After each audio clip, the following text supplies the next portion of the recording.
Bien, c'est parti.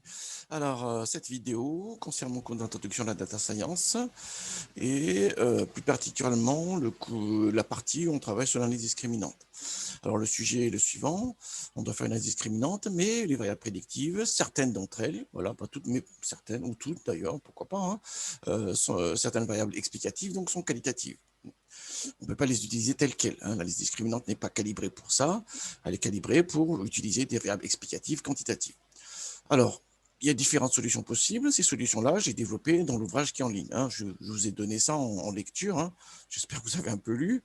Donc, ce livre-là, il est en ligne. Et quand on clique sur le livre qui est là, hein, la référence du livre est là, le PDF, il est là. Quand on clique là-dessus, on tombe sur le livre.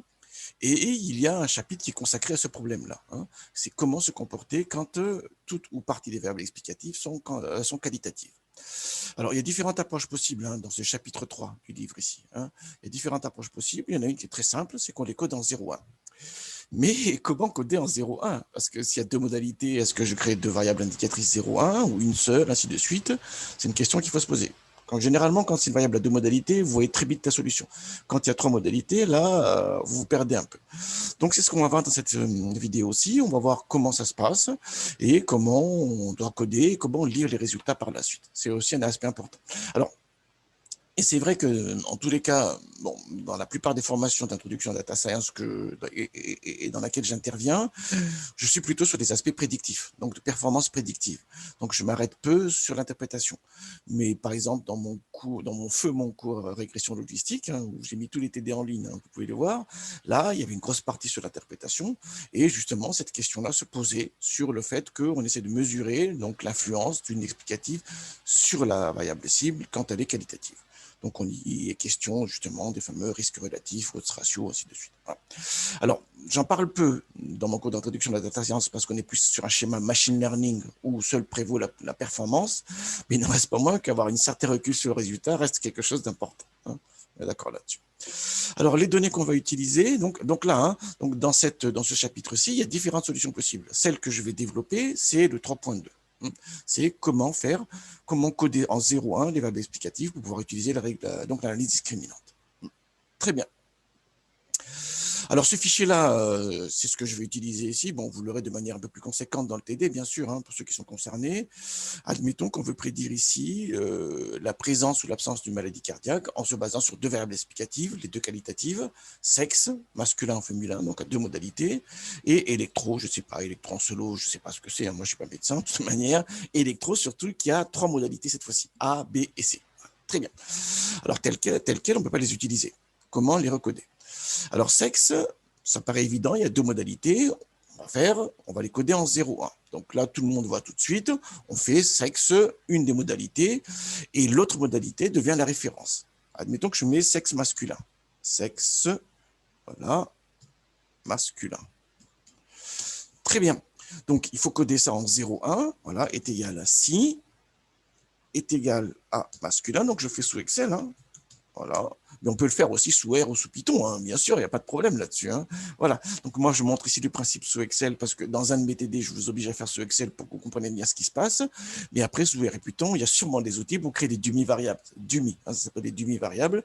Voilà.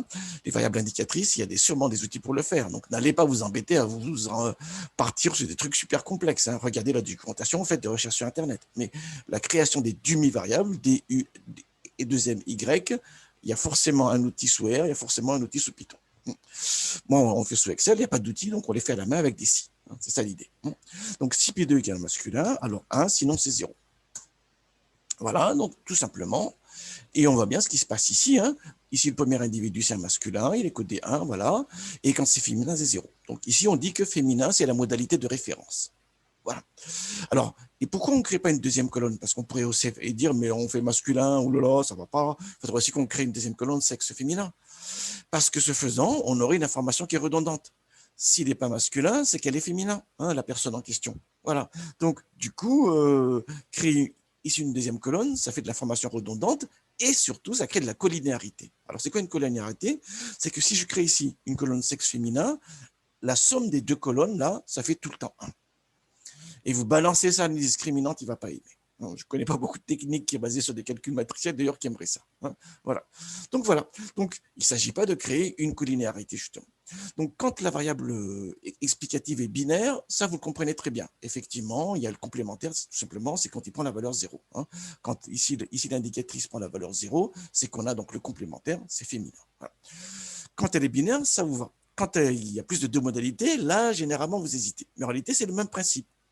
S'il y a 3 modalités, on crée donc 2 indicatrices, et celle qui est exclue va devenir donc la modalité de référence. Alors, regardons ça. Ici, l'électro donc a 3 modalités. Donc, il faut que je crée donc 3 moins 1 indicatrice. Et celle qui est exclue, celle de référence. Donc, on a électro, voilà, A, voilà, et électro, sans faire d'erreur, B. Et donc, c'est C qui va servir de référence. C'est ça l'idée, c'est électro égale à C qui sert de référence ici. Alors, pourquoi on parle de référence? Parce que dans la lecture des résultats, je vais en faire un peu. Ce n'est pas le but de mon cours. Ce n'est pas le but de mon cours, mais on va quand même un peu lire les coefficients pour essayer de voir le sens des causalités. Si elle arrive à découvrir une causalité, mélangeons pas, on a un résultat statistique qui vous donne une forme de régularité. Pour savoir si c'est une causalité, il faut l'interprétation par-dessus. Ça veut dire qu'il faut des connaissances métiers.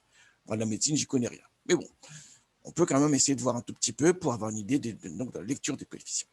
Très bien. Alors, on ne fait pas la troisième, parce que pareil, si je mets ici un électro C, la somme des 3 colonnes, là, ça donnerait tout le temps 1. Et de nouveau, j'ai un problème de collinéarité, et paf, ça va planter le logiciel. C'est jamais la faute du logiciel. Si le logiciel plante, c'est qu'on lui a mal présenté les choses, quel que soit le logiciel d'ailleurs. Donc, c'est à nous, en amont, de lire la documentation pour savoir ce qu'il faut faire exactement, ce qu'on peut faire, ce qu'on ne peut pas faire. Bon, je sais très bien que personne ne lit la documentation, mais je le dis quand même. Donc, ici, c'est pareil que pour sexe. Si électro est égal à A, alors c'est 1, sinon c'est 0. Voilà. Et ici, je fais la même chose, est égal à si électro est égal à B, alors c'est 1, sinon c'est 0. Paf. Et je fais un copier-coller des deux vers le bas. Vérifions, donc là c'est un A, j'ai un 1 ici, et j'ai 0. Et quand il y a là, est-ce qu'il y a un B là? Ils ne sont pas beaucoup les B ici. Voilà, il y a un B là. Voilà, j'ai colonne 1 ici, 0 pour le A. Et quand j'ai 0, 0, ça veut dire que c'est la modalité C. Donc, il n'y a aucune perte d'information. On fait un codage 0, 1, on prend une des modalités écomodalités de référence et du coup, on l'exclut, mais il n'y a pas de perte d'information. On a une bijection entre le groupe des indicatrices qu'on a créé et la variable initiale. Donc, il n'y a pas de perte d'information. Là aussi, pareil, si je prends cette colonne-là, si c'est 1, c'est masculin, si c'est 0, c'est féminin. Donc, pas de perte d'information. Si je prends ces deux colonnes-là, cette fois-ci, quand j'ai 0, 0, ça veut dire que c'est la modalité C. Quand c'est 1, 0, c'est la modalité A. Et quand c'est 0, 1, c'est la modalité B. Oui, d'accord. Voilà. J'en parle pourquoi? J'en parle vraiment de manière assez j'insiste un peu. Pourquoi? Parce que généralement, ce que je fais là, je le fais en démo, en début de séance. Mais comme de nouveau, je ne serai pas avec vous en début de séance à cause de ce qu'on sait, voilà, donc j'ai préféré faire une vidéo. On est dimanche soir, c'est demain matin, là, le TD, en révisant la fiche de TD, j'ai vu que ça, normalement, j'aurais dû en parler, mais bon, non, je le parle en présentiel, mais là, comme on n'a pas le présentiel, hop, on va le faire ici sous forme de vidéo. Maintenant que je sais faire des vidéos, j'en profite. Très bien. Une fois qu'on a ça, donc on peut envoyer ça à l'analyse discriminante au logiciel. Alors ici, je vais lancer Tanagra, mais pareil, sous R ou sous Python, une fois que vous avez créé les demi-variables, paf, vous les envoyez au logiciel et l'analyse discriminante, il peut le faire sans souci. Dans certains outils, il fait le codage 0.1 en fait, enfin, de manière automatique. C'est le logiciel, c'est la procédure pour l'analyse discriminante ou pour la régression logistique, donc il fait de manière automatique. Typiquement, regardez bien sous R, GLM, je ne sais pas ce qu'il fait, regardez. Et quand vous lisez les coefficients, regardez qu'est-ce qu'il met aussi comme modalité de référence. Voilà, donc ça c'est très important. Ça. Donc il y a toujours ce mécanisme-là. Soit il le fait automatiquement, mais il le fait comme nous on le ferait ici, soit il ne le fait pas, et c'est à nous de le faire en amont. Donc, typiquement, Tanagra, il ne le fait pas, donc il faut qu'on code nous-mêmes en amont les variables 0, 1. En fait, s'il le fait, mais l'outil, je ne vous ai pas montré parce que j'aimerais que vous le fassiez à la main pour que vous compreniez bien les choses, mais en fait, il le fait. Voilà, donc on le fait à la main sous Excel, et une fois qu'on le met à la main sous Excel, on l'envoie au logiciel. Donc, je sélectionne les données comme d'habitude. Il y a des tutos sur Tanagra, donc je ne vais pas revenir longuement là-dessus, sur l'installation de Tanagra et l'utilisation de Tanagra. Je vais dans les compléments, j'exécute Tanagra. On a ici, tac, Voilà, on a bien les données sélectionnées avec, voilà. Donc, c'est le fichier cœur. Hein. Ici, ce qu'on prédit, donc, c'est l'absence ou la présence de maladie cardiaque chez des personnes. Voilà, et pour prédire ça, on va voir le sexe et l'électro. Donc, il y a 3 modalités possibles. OK. Donc, je fais OK. Voilà, ça lance Tanagra. Donc, je vais le mettre ici, là. Une fois qu'il est là, donc je vais sélectionner les variables. Bien sûr, donc les variables ici originelles, on ne les utilise plus, hein, puisqu'on les a recodées. On a les mêmes informations sur les variables recodées en 0,1. Donc, on les prend celle-là plutôt en input, et en target, on prend la variable cible qui n'a pas besoin d'être codée. Hein. Dans la plupart des temps, tous les logiciels de machine learning, la variable cible qualitative, on est dans l'apprentissage supervisé, dans le classement, pas de souci, on les met directement, il sait le gérer, parce qu'il l'attend comme ça. Très bien. En revanche, les explicatifs, dans certains logiciels, il faut les coder nous-mêmes en 0. Donc, c'est ce qui se passe ici. Et ensuite, je fais l'analyse discriminante, comme on a fait à plusieurs reprises. Hein, donc, il n'y a pas de surprise là-dessus. Très bien. Donc, ici, on a les coefficients. On va essayer de voir un peu ce que ça veut dire. On va essayer de voir un peu ce que ça veut dire. Alors, pour faire ça, je vais les copier dans Excel. Voilà. Donc, je le crée ici. Ah, parce que j'ai un peu cliqué fort. Très bien. Une fois que c'est ouvert, donc on a les différents éléments, hein, ça ne nous intéresse pas. Ce qui nous intéresse ici, c'est les fonctions de classement. Alors, ce qui est difficile à lire ici, en réalité, c'est le fait qu'on a donc 2 fonctions de classement, une pour absence, une sous présence. Donc, en lecture des coefficients, il y a 2 choses à faire. Il faut comparer ces 2 coefficients-là, en sachant que c'est un écart par rapport à la modalité de référence. C'est un peu compliqué, ça. Donc, c'est pour ça, comme on profite et du fait qu'on n'a que deux modalités dans la variable cible, on peut créer la fonction score. Admettons que la modalité cible, dans mon exemple, c'est la présence de la maladie. Donc, je vais créer la fonction score. On a fait ça ensemble. Hein. Voilà. F-score, fonction. Voilà, sans faire d'erreur. Hein. C'est le genre de truc à ne pas faire, ça. J'ai mis une autre couleur pour qu'on distingue bien l'affaire. Dans le nom plutôt ici, bleu, genre comme ça on le distingue bien de l'autre. Non, peut-être comme ça. C'est comme ça qu'on perd du temps. Et voilà. Et donc, pour créer la fonction score à partir de la fonction de classement, qu'est-ce qui se passe?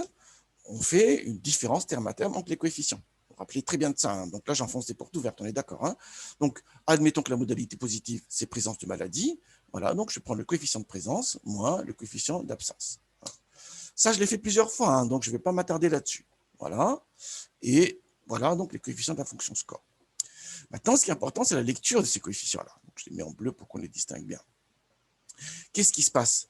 Si je prends par exemple ici le coefficient de sexe masculin, c'est que ici le 1.4, c'est le surcroît de risque d'avoir la présence de maladie chez les hommes par rapport aux femmes, par rapport à la modalité de référence. Donc il y a un surcroît de risque. On est bien d'accord là-dessus. Hein. C'est ça qui est important de bien voir. Hein. Voilà. Donc ici, on a un coefficient qui est positif. Donc, le signe du coefficient et la valeur du coefficient, même en réalité, sont interprétables. Alors, sur la discriminante, c'est plus compliqué. Mais sur la régression logistique, on a une lecture en forme d'odds ratio, hein, qui est un surcroît de risque, hein, qui est une mesure de surcroît de risque. Donc, le 1.4, là, signifie bien que les hommes, par rapport aux femmes, ont plus de chances d'avoir la présence de maladie que de ne pas en avoir.